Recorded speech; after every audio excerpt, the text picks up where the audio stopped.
Apesar de atualmente ser um gênero nichado e muitas vezes também desprazeroso para o público em geral, é inegável o valor dos musicais para a história da cinematografia.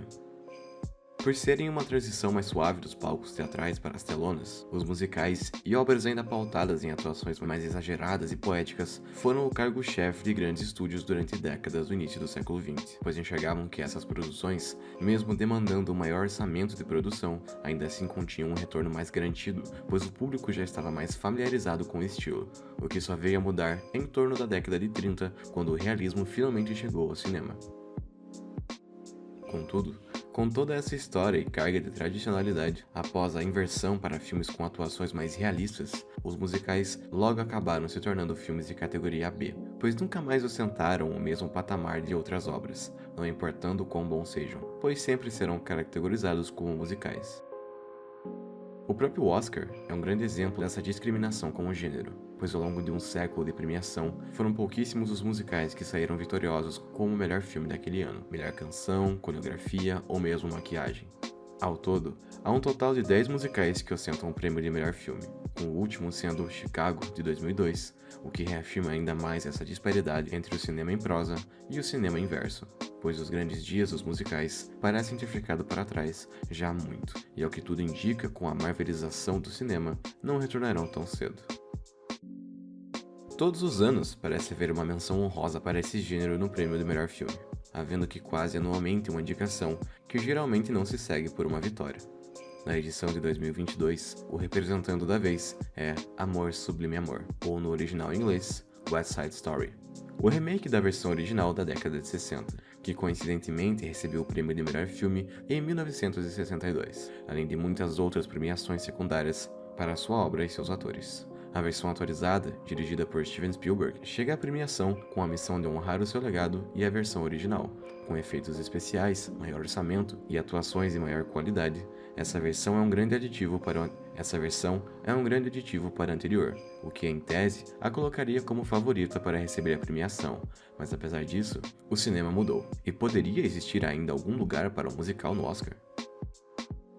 Acompanhando o dia a dia de um dos bairros mais pobres da ilha de Manhattan, ainda na década de 60, Amor Sublime Amor traz para as telas o confronto entre gangues imigrantes porto-riquenhos, que migraram aos montes para a região de Nova York após a Segunda Guerra Mundial, e a população branca, nascida e criada na América continental, que acabou por ficar para trás no sonho americano, e no presente da trama, precisam disputar espaço e empregos com esses imigrantes. As duas gangues, que passam a ser conhecidas como Jets para a população branca e Sharks para os porto-riquenhos, constantemente se enfrentam em disputas de território e respeito, utilizando de violência ou não. Os Jets, especialmente, são os principais causadores de confrontos, pois constantemente causam arruaças pelo bairro onde vivem, assaltando comércios estrangeiros e assediando mulheres, apenas pelo prazer de infernizar a vida desses cidadãos, pois no fundo se sentem ameaçados com a presença deles, além de considerarem que são os estrangeiros que estavam roubando suas casas e seu espaço, o que era por direito deles próprios, pois carregavam um orgulho tipicamente americano. Em meio a esses constantes conflitos, se situa Tony, um ex-jet que havia sido preso por espancar um garoto porto-riquenho até muito perto da morte, e após deixar a prisão, resolve deixar a vida nas ruas e nas gangues, focando em construir um futuro para si. Após a pressão de seus ex-colegas, o protagonista acaba compadecendo de um baile local, pois sabia que a probabilidade de haver uma briga entre os grupos era alta. Mas ao invés de brigar, Tony acaba conhecendo Maria, uma garota porto-riquenha por quem se apaixona quase que instantaneamente, o que também o faz causar ainda mais rivalidade entre as gangues, que por fim acabam marcando uma briga para meia-noite do dia seguinte para resolverem de uma vez por todas o problema do território no bairro, e que novamente acaba arrastando Tony para lá sem que esse tenha o mínimo intuito de brigar, pois apenas queria permanecer em paz com Maria. Por se passar cerca de 60 anos atrás, a trama consegue trazer à tona com extrema facilidade o problema do preconceito e da discriminação racial estadunidense, que apesar de existir aos montes nos dias de hoje, ficava ainda mais escancarada naquela época. Um grande indicativo desse comportamento assumidamente racista é a forma como a polícia nova-iorquina trata de forma diferente ambas as gangues, pois enquanto tenta permanecer em paz com os Jets, os utilizando para conseguir informações e por vezes até mesmo os protegendo, não exibe esse mesmo cuidado e dedicação para com os Sharks, partindo para a violência primeiro e perguntando somente depois. A origem das disputas entre gangues também tem laços com esse preconceito, pois são inúmeras as cenas onde a cultura, a língua e a cor de pele dos imigrantes são citados como características negativas pelos Jets, que não aceitavam a chegada desse povo em hipótese alguma, mesmo que os porto-riquenhos já configurassem uma maioria numérica no bairro onde viviam. Entretanto, mesmo com o problema do preconceito racial sendo bem explorado e exemplificado na trama, também fica perceptível que as razões para o preconceito e os conflitos iam além disso.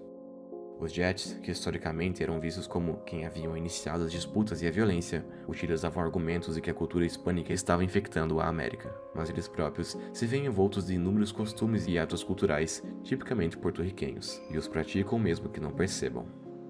O verdadeiro motivo pelo qual havia tanta disputa e preconceito era, sobretudo, o medo dessa camada pobre da sociedade americana que havia emigrado com algumas décadas de vantagem e, tendo sido lhes prometido o sonho americano, falharem em conquistar riqueza e respeito, e agora, com a sociedade encaminhando para uma competitividade nunca vista antes, sofriam pela falta de mobilidade social e amparo governamental, o que os tornava pobres e os fazia ter que competir com comerciantes e trabalhadores porto-riquenhos, que haviam chegado ali muito depois deles e já conquistavam maior sucesso. A própria configuração em uma gangue é um exemplo disso, pois enquanto que os porto-riquenhos evitam se referir a si próprios como Sharks, os Jets parecem ter um grande orgulho do nome que possuem, pois ainda mais do que um grupo de arruaceiros e criminosos, esses personagens também se enxergavam como uma família. Os americanos pobres e brancos vinham se sentindo esquecidos pelo seu governo e cada vez mais deslocados no meio social, o que os faz abraçar essa comunidade paralela que acaba por se formar na periferia de Nova York, pois dentro da família são aceitos e fazem amizades, não são julgados por serem pobres e nem mesmo por praticarem crimes para sobreviver. Essa visão extremamente pessimista e conflituosa da América vai criando grandes embates ao longo da trama, principalmente dentro do núcleo de personagens porto-riquenhos, que apesar de terem emigrado esperando mais oportunidades para crescerem na vida e no trabalho, encontram apenas preconceito e violência. A personagem Anita, por exemplo, é o grande indicativo disso. Enquanto que no primeiro ato, a personagem tem uma canção toda para si, onde expõe todas as razões pelas quais ama a América, suas oportunidades e liberdade. No terceiro ato, já destruída pela morte de seu namorado, a personagem muda completamente de opinião, afirmando com orgulho que é porto-riquenha e que aquela não era sua terra, e portanto, os americanos poderiam ficar com ela, já que desejavam tanto. Isso marca a destruição de uma ilusão e do sonho americano para esses imigrantes, que apesar de desfrutarem de melhores condições de saneamento, infraestrutura e educação, também precisam lidar com o preconceito e a violência em níveis incompatíveis com a sua terra natal. O que desmistifica a suposta liberdade sem fins na América, pois eram diariamente coagidos em seus próprios bairros. Em meio a todo esse cenário caótico, floresce o romance entre Tony e Maria, o que é, de grosso modo, nada mais é do que uma reimaginação do romance entre Romeu e Julieta, mas em tempos contemporâneos. Por estarem em gangues rivais, ambos sabiam que jamais poderiam ficar juntos se continuassem ali, pois nenhum dos lados aceitaria um romance entre eles. Sabendo disso, o casal planeja fugir para a Califórnia, onde poderiam viver sem medo ou preconceitos, mas em paz e sendo felizes. Contudo, a realidade é mais dura do que isso, e acaba direcionando Tony sucessivamente para os conflitos entre as gangues, mesmo contra sua vontade, pois havia abdicado da violência após ter ficado preso por um ano.